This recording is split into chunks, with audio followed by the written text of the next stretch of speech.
Hello everyone and welcome to Chapter 3. In this chapter we're going to look at the economics of the media business, the historical beginnings, some of the philosophies, common patterns that the business follows, and current changes in the landscape.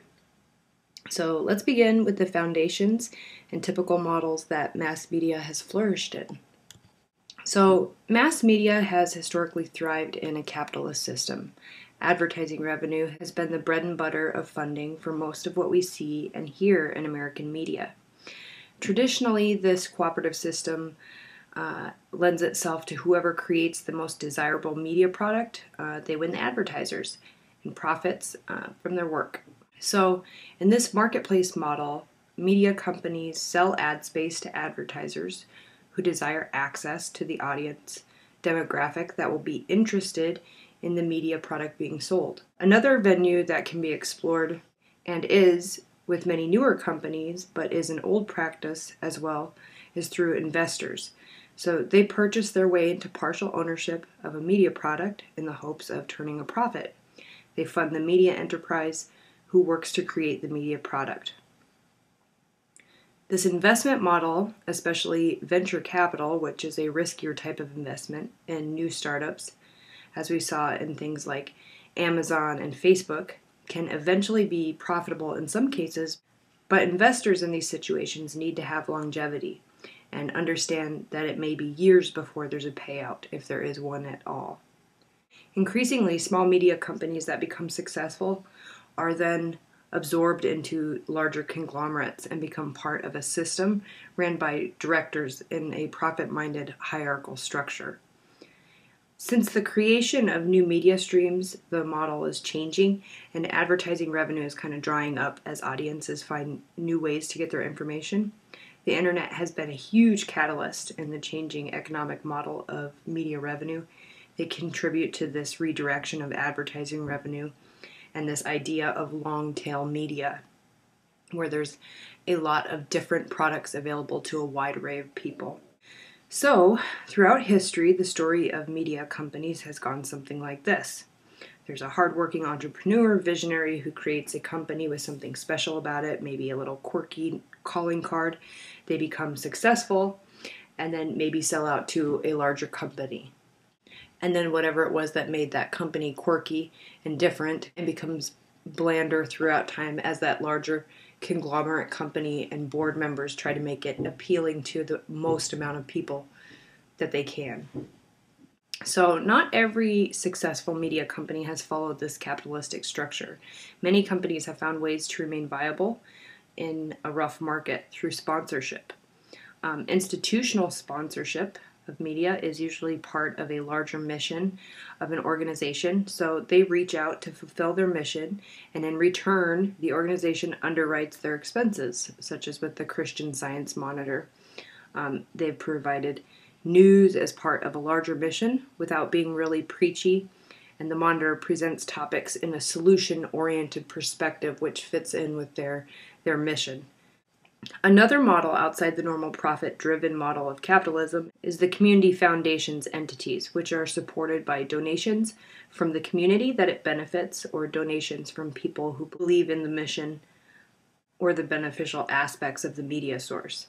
During the struggles with newspapers, it has been suggested that community non-taxed entities should take them over, but many skeptics think that this would lead to biased reporting because that these community-based groups would start publicizing themselves and advertising themselves and their mission before actual news. Nonprofit entities do not base their mission on profits. They sometimes work under a cooperative model that benefits many organizations to fulfill a function, like the Associated Press.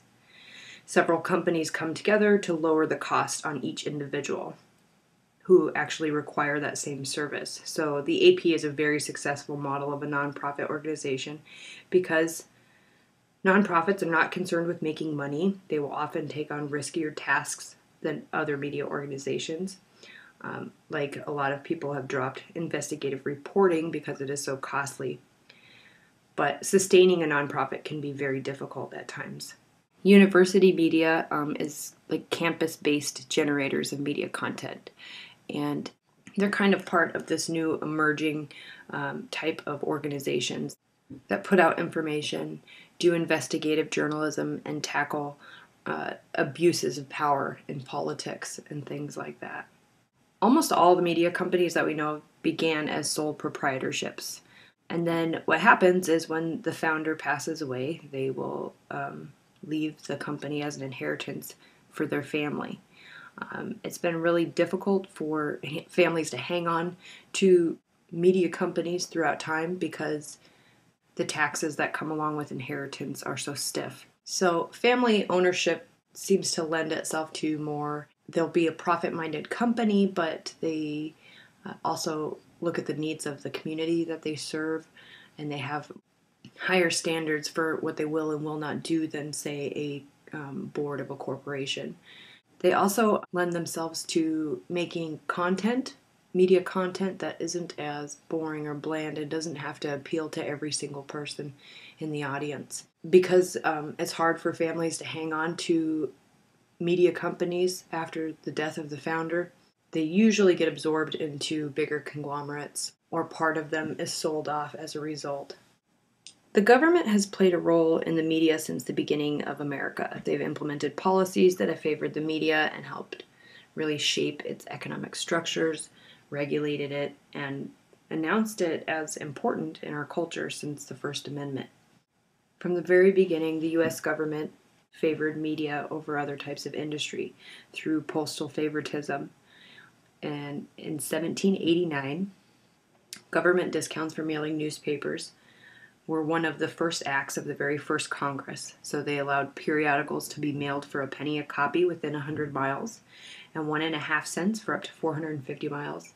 And at this time, postage rates were about 45 cents for a 3-page letter. And that was very, very expensive. That's what we pay now to mail a letter. Then again in 1845, they started letting there be free postal delivery of weeklies. And then in 1879, periodicals and books could be mailed at a penny a pound. And even now we have second-class media mail delivery for books and periodicals.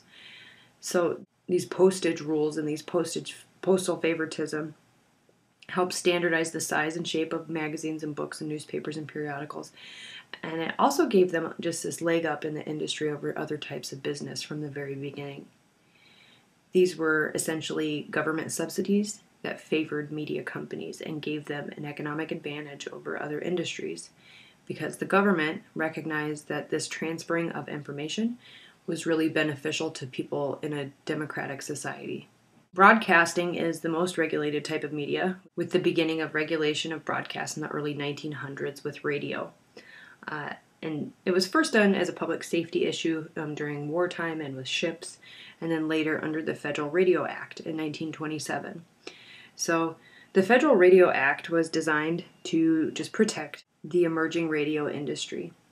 Radio frequencies were overlapping and people were drowning each other out and not being very good neighbors, and there wasn't enough stations for all the people that wanted to broadcast. So people in the broadcast industry came to the government to sort out the Wild West of early radio because they were kind of getting nowhere at the time. They weren't being very effective because of all the problems between too many people broadcasting. So they requested that the governments be stewards over the system, kind of in the same way that we ask them to watch over and protect our public park system.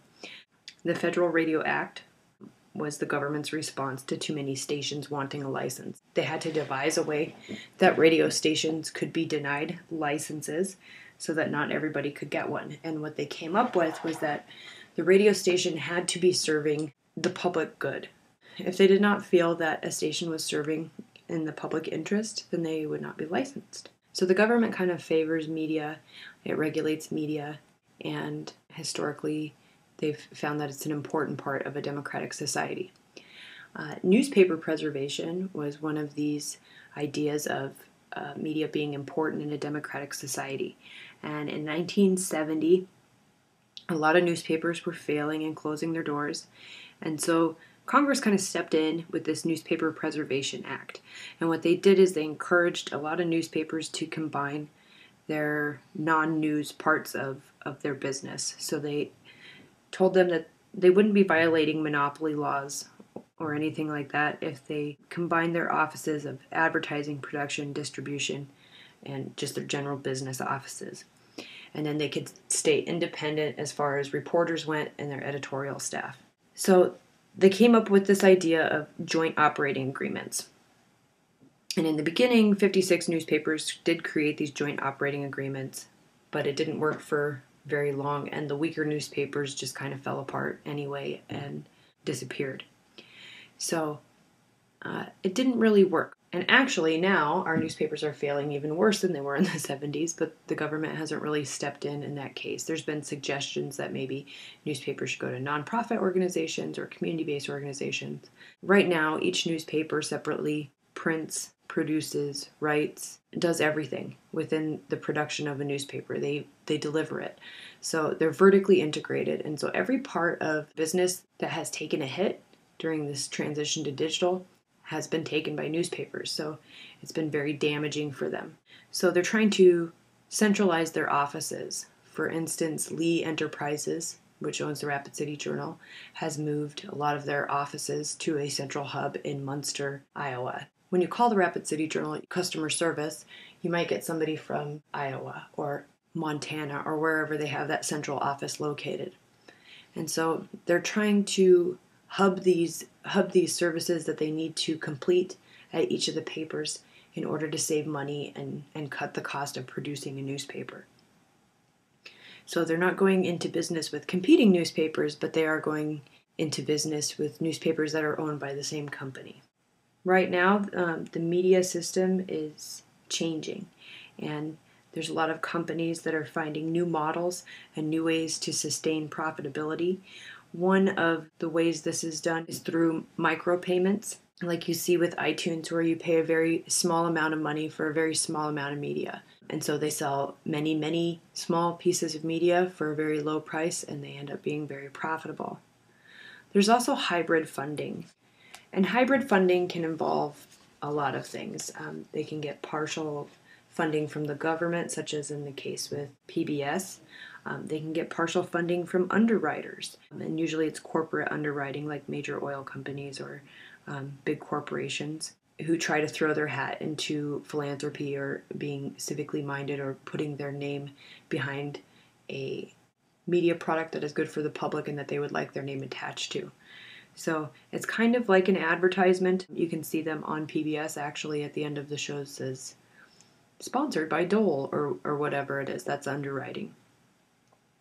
There's also fund drives, and fund drives are a really important part of some nonprofit entities like public broadcasting, which every year we see, the amazing fund drives that they do to support their broadcasting. So the economic pattern that has kind of followed media throughout time is this idea of invention, entrepreneurship, industry, maturation, infrastructure reform. And basically, it's just that process of the new media technology being invented and then somebody taking that invention and applying it in a way that makes money. And then this idea catches on and creates competition. And then that invention comes to a place where it evolves or becomes just part of our culture. And then the companies that have been profitable off this invention have to look at changes within themselves in order to stay viable. Invention is the first phase, and this is basically when the new media technology comes about. And a lot of times in this invention process, it's created for a different purpose. Like if we think about the phonograph, it was actually created to record memos or voices of people talking. It wasn't actually created for the idea that they would record music and sell it to people. And then you have the visionary entrepreneur who comes in and says, this technology is wonderful and we can do this with this technology and we will make lots of money. And so the invention is then put to use in the way that creates profit. And then other people see this invention being profitable and doing well in the market. And so an industry is created. An industry is basically just competition. So people start imitating that piece of media, and there's more than one to choose from. And then phase 4 is just the evolution of media companies into something bigger than the individual was. Trade groups are formed. Trade groups are just organizations that are created by competitors or people pursuing the same goals. So these trade groups sponsor research, and they try to develop specifications and standardize things so that it's beneficial for the entity as a whole. If you look at other, some of the media organizations that are talked about in your book, a single standard for television transmission, a standardization for color television and how it would be done came about in the 50s. And then we switched from analog to digital. And then if you look at newspapers, column widths and page sizes are the same so that the advertisers don't have to get confused when they're purchasing ad space. And then dimensions for magazines and news rack displays. So through the maturation process, it's just an evolution among these trade groups who put in place standard policies to keep everybody profiting from the new technology. And then you have infrastructure phase, which is kind of the final phase in an industry that's kind of going out of style. And what happens is if the companies become complacent and don't change and resist change, then they will disappear. And a lot of times they'll try to reform, but they'll do it way too late and they collapse or die. So basically what happens at this end phase is that other technology kind of pushes it out of the way and they're unable to fix themselves in time to save themselves.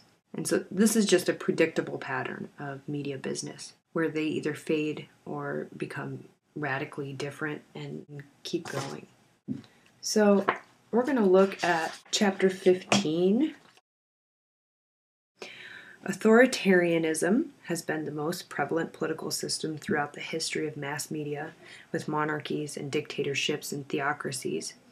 And the media's role in an authoritarian system is to support the government's message, and the government is always right. And one way that the message is supported or controlled is through censorship.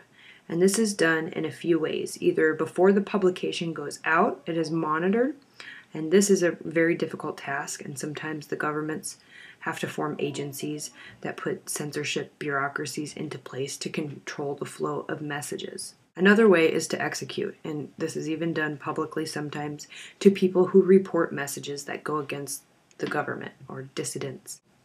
This practice of execution and things like that is very common during wartime when messages are sensitive and can affect military campaigns and propaganda that is needed to rally people behind a cause. And even the United States has been guilty of wartime censorship abroad.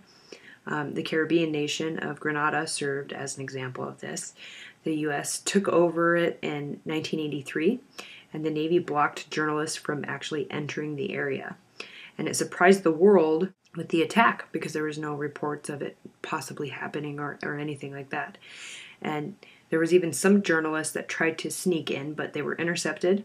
And this wasn't really adhering to our principles in America, but it was not considered a crime because it was perpetrated abroad.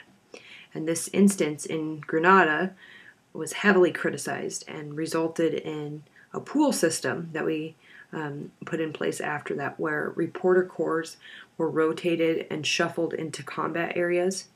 And, in this day and age now, we have overwhelming coverage of wars, probably more than we need.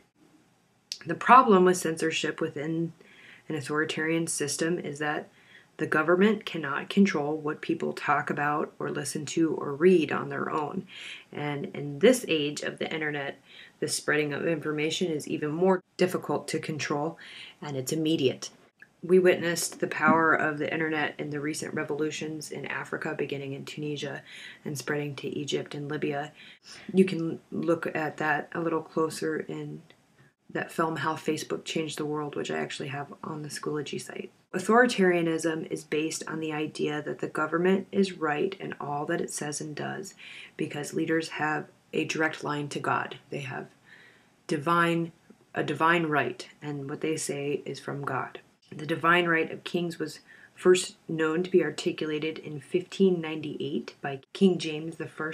He wrote a treatise proclaiming monarchies legitimate because they have a pipeline to God, and that they were anointed by divine powers, and they were most able to express righteousness and truth than anyone else.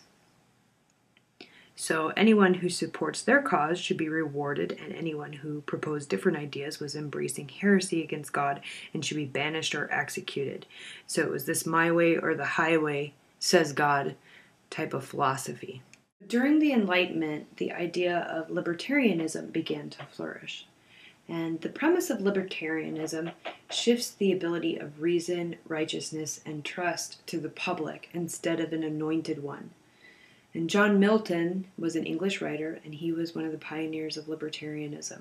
He argued that people were capable of discovering truth themselves if given the opportunity. And this free and open exchange of ideas is called the marketplace of ideas. The marketplace of ideas is a metaphor for a person's ability to walk into a market and make decisions based on reason. Just like we can go in and pick out the best vegetable out of a bin, we can also find good ideas and differentiate them from bad ones.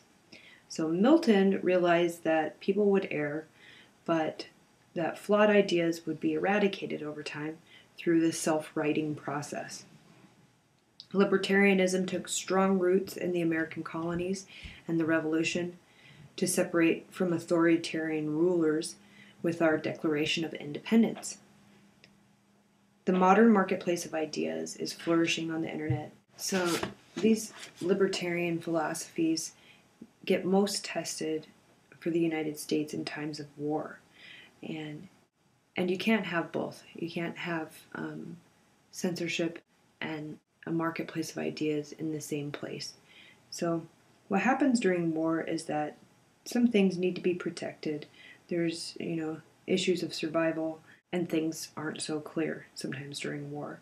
Suppression and censorship can happen during these times like we saw in Grenada, but in our transparent times that we live in, now we have things like embedded reporters who actually set up shop in war zones and videotape anything that they can for the most part. So that's all we're going to look at from chapter 15. I thought it was important to look at these beginning philosophies that affected the media so much and have got us to where we are now. Thanks, you guys, and good luck on your test. Have a great day.